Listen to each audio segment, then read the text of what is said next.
very special interaction with someone who we've all seen under the Indian goalpost, saving us time and again. Gurpreet Singh Sandhu, the best India has seen in a long, long time in the goal, and someone who we will bank on at the Asian Cup and, of course, the World Cup qualifier next time round. Gurpreet, पहला बात तो ये first question. We missed you against Qatar. I know Coach Stimac told me that he had to, give Amrinder an opportunity. But when such a thing happens as a leader of the team, how do you take to that? First of all, thank you, sir, for inviting me. I always watch your videos and get some insight as well. And on the answer of your second question, I think as a player, sir, I thought about this. And as a player, you always want to play and be a part of the team. In any game that we play, be it for club and especially for the country. But I think before myself as an individual, the team comes first, and that's what was in my mind as well when coach wanted to give a chance to Amrinder, and he told me why, and I was totally understandable of it because I said team comes first, so I was supportive, and all I wanted was the team to do well and give a tough time to Qatar. So coach told me that he had taken you into confidence, and that's what is the hallmark of this team, that all of you sort of act together, one interest, one cause, one thing. Can you tell me a little bit more about the relationship that you all share and the kind of dressing room that India now has? Definitely, sir. We are like a big family. Everyone is on the same page, and that's why it works really well. Because to get somewhere together as a team, you have to get all of the individuals that you have on the same page, and that's what we have done really well. And whoever plays, no matter what we want to achieve is getting India forward as a country in Indian football. And that's the kind of culture that we have set thanks to coach bringing in those guidelines and making sure that the country comes first. I was having a chat with Sunil, and he says to me that, look, the culture we want to pass on to the next generation is they will be better than us, and then the under-19s, and then the under-13s. Gurpreet, realistically, after that away win against Kuwait, we are all thinking that we can make it to the next round. Your thoughts? I think, sir, nothing is impossible. I believe as a team, we shouldn't be scared of believing in such possibilities. I think we should aim, obviously, higher and higher as a team and as a country. And that away win is a stepping stone for us. But we need to keep our feet on the ground and be humble and still keep on working as a team. We have good games also coming up in the Asian Cup and then the World Cup qualifiers as well. And we just need to make sure that we get the maximum out of those games, especially in March, and hopefully try to get out of this group, because that's what we as a nation should prioritize as first. Because to think about going to the World Cup, we need to look at it as the different stages that lead to a World Cup spot, and I don't think it's been a long time since we've reached those stages, the last stages of the qualifiers in Asia. And we as a team, if we achieve that, is going to lay the foundation and lay the legacy that we want to leave. Very correctly said. Excuse me, very rightly said. But before that, before March, we have the Asian Cup, and we play Australia, we play Uzbekistan. When you play teams that are higher ranked, when you play teams that are better, how is it? I mean, what from outside, it seems to me that India is no longer overall. We can now look people in the eye and compete. Can you tell me a little bit, and does this help? Playing higher ranked teams, playing improved teams, will that help us get better and better leading into March and beyond? I think it's always good to test ourselves against better opponents. Otherwise, you won't know where you stand. And I think for players as well, if you do really well against very good teams, that sets a benchmark and sets a standard that we need to meet every time we play, no matter who's the opponent, be it Australia or be it Bangladesh. And I think It also will help us teach a lot of game management. Obviously, we know that teams like Australia, Uzbekistan, even Qatar, how good they are individually as well. And in those moments, in those games, we need to learn how to manage it and make it difficult for superior opponents, and not just sit back and make it easy for teams to, hurt us. When someone like you, Gurpreet, who's a leader of this team, not simply as a senior player, but you are a leader in every sense. How do you prepare for a tournament like the Asian Cup? All of us are looking forward. My team will be there. At least three of us will be there in Doha supporting you all. How do you prepare yourself for a tournament like this? I think for me personally, it's very important to not get carried away and think that, oh, I'm a senior player and I'm, first choice or this and that. It is very difficult to keep one not thinking about such things. But as a player, it's very important to just stay in the present and take one day, one game, one training at a time.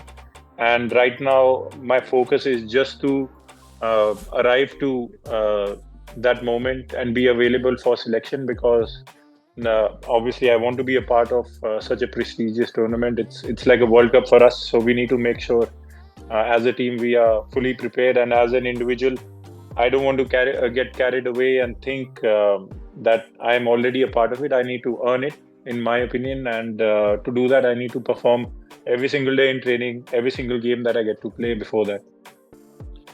When I look at Indian football this year, 3 back-to-back wins. Yes, Asian Games, for whatever reason we all know, wasn't the best, and understandably so. Even that Merdeka Cup and Kings Cup, refereeing decisions went against us. But when I look at the year, it's been a very good year. The national team isn't playing any more game, and that's why I ask you, is this team and is this change room different compared to what it was in the past? You've been part of this setup for a long, long time. Have you seen noticeable changes, and have you seen improvement, and does that make you optimistic?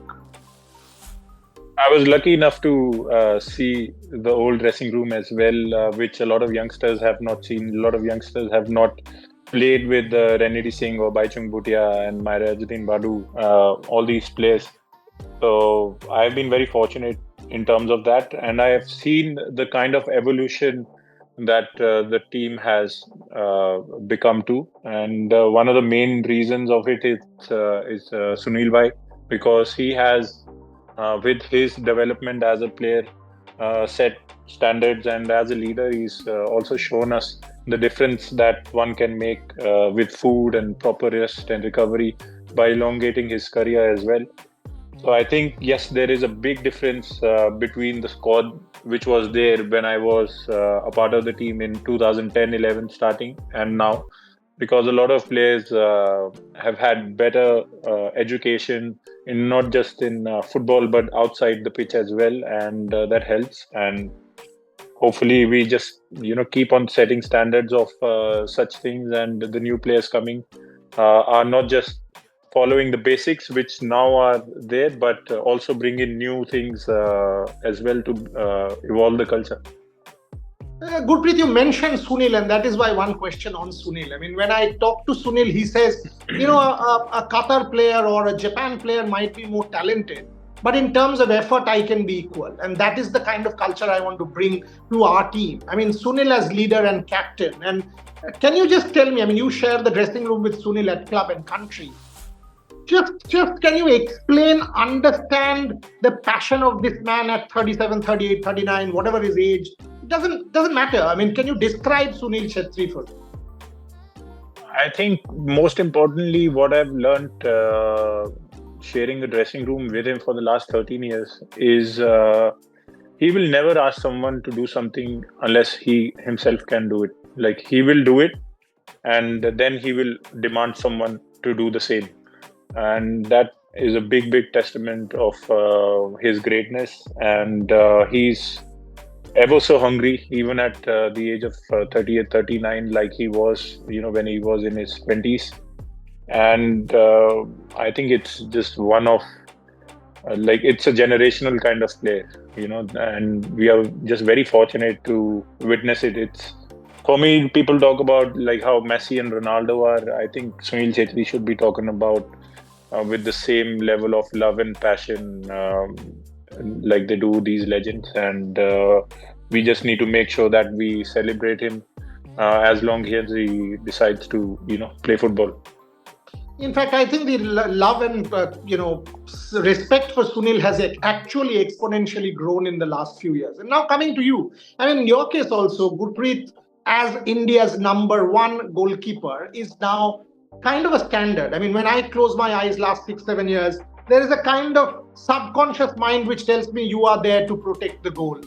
How difficult is it to continuously sustain this excellence? Because people will push you. There are others who are coming through the ranks. People will challenge. But to retain that position, to keep pushing oneself, can you describe your work ethic too? Sir, it's very difficult, definitely. And I've learned the importance of my sport and the sport that I'm in through the struggles that I've thankfully faced in my career, early career. Be it in East Bengal or be it in Norway, and be it sitting 5 years on the bench before making my debut for the national team. So I've been very fortunate in terms of those struggles, and I know the importance of the sport that I have. And all I know is that I will never let it go just so easily. Obviously, as a team player, you would share it every now and then for the team, but for me, I know how hard I worked for this, and all I need to do is set a standard so that someone filling it in has to perform in the same way, because that's what the country deserves. Last two questions. One, every time India has played, I have seen fans from across the country, whether it is Kuwait, it seemed like a home game. Even when we have lost, we have seen fans waiting for your team bus to leave and celebrate you all. That has been the standout feature for Indian football as far as I'm concerned. Can you talk to me? How important is this for you as a player, the fans? We play for the fans, especially when we come to national team games. I have seen it evolve in the last 6-7 years, how more and more people have come on board and try to enjoy football, come to the stadiums. And we as players just love it. And when we see faces in the stands, around the team bus, even away in Kuwait, it just feels like a privilege, and it's such an honor to make those people happy by just doing a simple thing, which is football. All we need to do is play our best so that people watching can smile, and that's what as a player I feel like doing, and make sure that not just me but the people watching as well enjoy. Last one. I mean, if I close my eyes for this year for Indian football, that penalty save which won us that tournament will forever stand out. Final question, Gurpreet, hand on heart. 2 matches against Afghanistan, 1 home game against Kuwait. There is a real chance of making that round, and it will be a big moment for Indian football if we are able to qualify in the second spot maybe. Your thoughts, confidence, solemnness, belief, how do I describe it? Confidence, yes, but not overconfidence. Belief, 100%, because that's, like I said, that's the standard that we should look to set, not just for ourselves, but for the people coming behind. Because before this, we never qualified for an Asian Cup consecutively. Now we have. So we need to make sure that this standard is set throughout the journey of Indian football. And we need to look for getting out of this group, because that's what we strive for, and use every single game that comes in front of us, be it Afghanistan, be it Kuwait, be it Qatar. Just give 100% and aim for maximum points, because football, unfortunately, is a very ruthless business, and if you're not up to it, it can hurt you really badly. I let it go. I mean, I'll leave you there, because whether it's Australia, whether it's Uzbekistan, whether it's any team, this Indian team is there. I mean, they'll compete. Whether the results are not in our hands, we will control the controllables. And the controllables are effort, passion, commitment, determination, giving your 100%. Gurpreet has been doing that for the last 10 years, and that's why he's a star. He's one of our favorites for that reason. Under coach Igor Stimac, this is a new team. This is a team that bleeds blue, and all of us will be there with you, Gurpreet, and the rest of the team, whether it's Qatar, whether it's in Doha, or for that matter, in India in March. Thank you very much for giving us so much joy in year 2023. but 2024 is the biggest challenge perhaps for Indian football. So wish you all the very, very best. Stay healthy because we need you. Stay healthy, stay fit. And of course, wish you a very, very good campaign. Thank you very much for joining. Thank you. Thank you, sir. Thank you for having me. Thank you.